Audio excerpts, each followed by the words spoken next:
So far we have discussed about the deviation or mean deviation.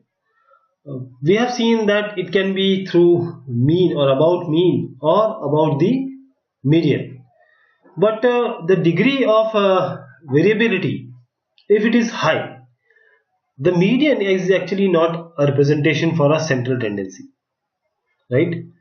Because you cannot rely upon this. And moreover, the sum of deviations from the mean, because we have ignored the minus signs, is more than the sum of deviation from median, which is not very scientific, and somewhat it gives you unsatisfactory results.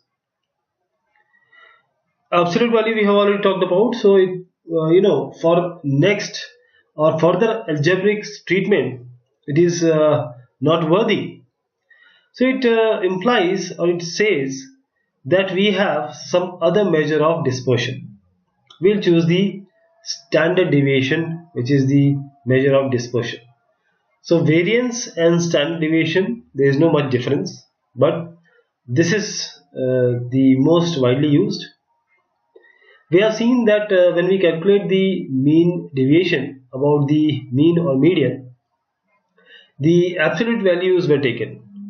Now, the absolute values were taken to give meaning for mean deviation. Otherwise, they would have cancelled each other. There is another way to overcome this difficulty rather than taking the absolute value. There is another way. What is the other way? We can take the squares of the deviation, and we know that the squares of deviation can never be negative. If you take the square, it cannot be negative. So this will be xi minus x bar whole square, sigma of I from 1 to n. So if the sum is 0, then this xi minus x bar has to be 0. All these has to be 0. That means there is no dispersion at all, or you can say that all the values are equal to the mean. If this is small, then from x1 to xn, we say that it is close to x bar, that is, they have low degree of dispersion. While if the value is or the sum is large, then it has high degree of dispersion. And this particular value is actually the indicator, you can say, of dispersion or scatter. So let us take say sec A.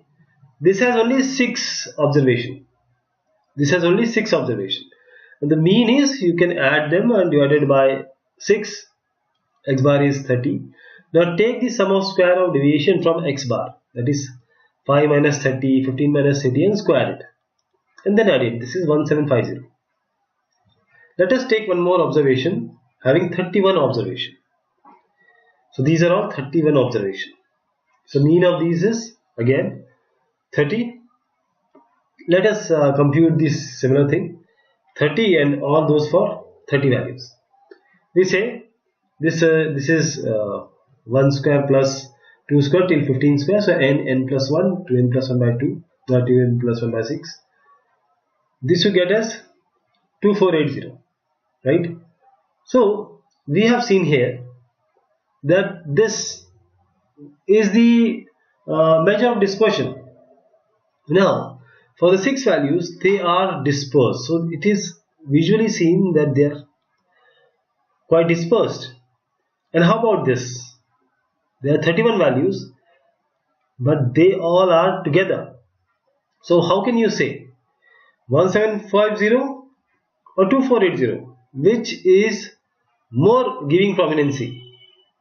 So let us take now the mean of this 1760, this 80 and 291.67.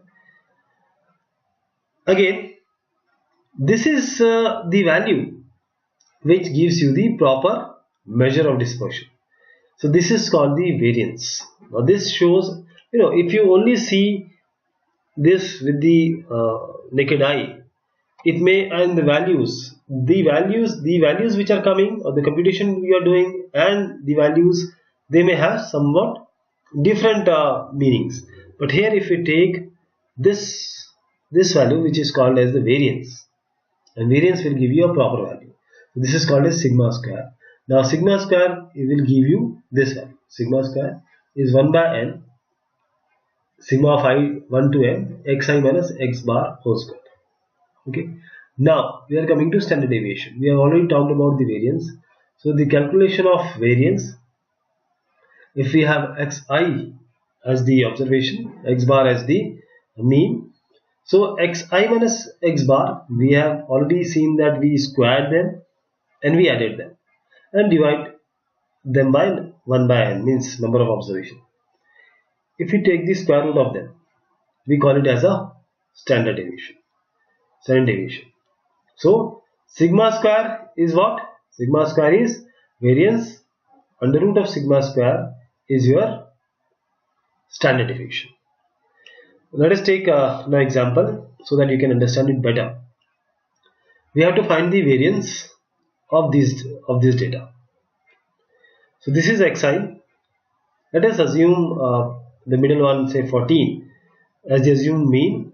And see, the difference is 2, 2. So this di is nothing but xi minus 14 by 2. Xi minus this 14, assumed mean by 2. So what you get? You get di. And now deviation from mean. So how you are going to get this x bar? For that you have to compute this. X bar is assumed mean, that is 14 you have taken. Sigma di just we have computed di. Okay. Then by n into h. N is number of element 10 and h is the difference. That is, the difference is like this, 2, 2. These are the difference, 2. Now this is fine. We have taken this x bar is also computed. So now take xi minus x bar. These are the values. Now xi minus x bar, these are the values which we have found out. Okay. Now take square of these. You have to take this is xi minus x bar already. So this is actually square. 9 square 81, 7 square 49. So this is actually the square. So you are adding them up, dividing them by 9, n, that is 10. So 330 by 10 is 33. So sigma is nothing but under root 33, that is 5.74. So this is the standard deviation, under root of variance. Now standard deviation of a discrete frequency distribution. If this is value x, these are the observations and these are the frequencies of these value, then the standard deviation sigma is given by 1 by n sigma fi into xi minus x bar whole square, where you know this capital N is nothing but the summation of the frequency, whole frequency. So let us take example. This is xi, this is fi. So fi xi, then xi minus x bar. So what you are going to get x bar? X bar is simply computed using sigma fi xi by n. This is 420, this is 30. So this is 420 by 30. So xi minus x bar, square it, multiply it by this column fi. So n is 30, fi xi you have just computed or added as 420, then fi into xi minus x bar whole square, that is this value. Now the variance is fi xi minus x bar whole square divided by n. This is your variance. Now take square root of this, you are going to get standard deviation. Okay. What about standard deviation of a continuous frequency distribution? Continuous frequency distribution. So as we have seen the continuous frequency distribution, this can easily be represented as discrete frequency distribution. How? By replacing it by midpoint. So the standard deviation is computed just like the taking midpoint. So if there is a frequency distribution of n classes, each class is defined by the midpoint xi with certain frequency, say fi, and the standard deviation is nothing but 1 by capital N sigma I is equal to 1 to small n fi xi minus x bar whole square, where x bar is nothing but sigma fi. Xi is the mean of the distribution, n is nothing but sigma fi, and x bar is, as we have computed, sigma fi xi by n. There is another formula. We'll see a very small formula. How it is computed, let me tell you, but we are actually interested in this formula. You just have to worry about this formula. This is what you have to worry about. I'll just tell you quickly how we arrive at this formula. See, variance is what? 1 by n sigma fi xi minus x bar whole square. You can take square of this, that is xi square x bar square minus 2 x bar xi. Now this is fi x square. We are multiplying this fi. Okay. Now this 2x bar and x bar square, these are actually constant, so you can take it out. We are left with fi, sigma fi and sigma xi fi.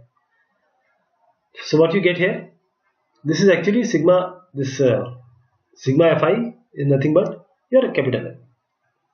And again, this sigma xi fi, because sigma fi xi by n is your x bar, so you multiply n with x bar, so sigma xi fi is nx, so you can place nx here, right? Take n outside, right? So you can get fix I whole square minus x square minus 2x square. So this x square minus 2x square is minus x square, fx square minus x square. Now sigma square is what? Sigma square is 1 by n sigma fix square minus of this sigma fixi by n whole square. So take the because it is the value which we can get it from here. See, this x bar we have placed it from x bar. We know what this x bar is. X bar is sigma fixi by n. So we have replaced this x bar by this value. So you ultimately get this. Now take the square root of this and will come out outside, and this inside you have n sigma fixi whole square minus whole of sigma fixi whole square. This you have to remember. Other things, if you even didn't get, no problem. This is what you have to understand. So now with this formula, let us see the mean, variance and standard deviation of this distribution. Class is 30 to 40, you get frequency as 3, like this. So this is class, frequency, midpoint is 30 plus 40 by 2, 35, fixi, then xi minus x bar whole square. X bar you can compute it like this, x bar, that is sigma fixi by n, 3100 by 50, this 3100 by 50.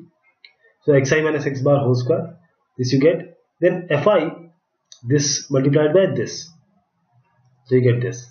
This is 10050. Sigma square is what? 10050 by 50, 201. You take square root of 201, you get 14.18. Okay. Let us take the example 11. You have to find out the standard deviation of this data. So xi is this, fi is this, and you see how simple this goes, as we have just derived a formula. This is xi, this is xi whole square, and this is fi into xi whole square, means this multiplication. And this is your formula, 1 by capital N, and sigma fixi whole square, whereas sigma fixi whole square. This is 614, this is 9652. You compute it, it is 6.12, and then finally take a root of this. You can get the, actually this is the standard deviation because already we have taken the root. So 6.12 is the standard deviation. This is how you compute using that formula. So we have seen few more of this, and there are still few things remaining. We'll take it in the next session. Thank you so much.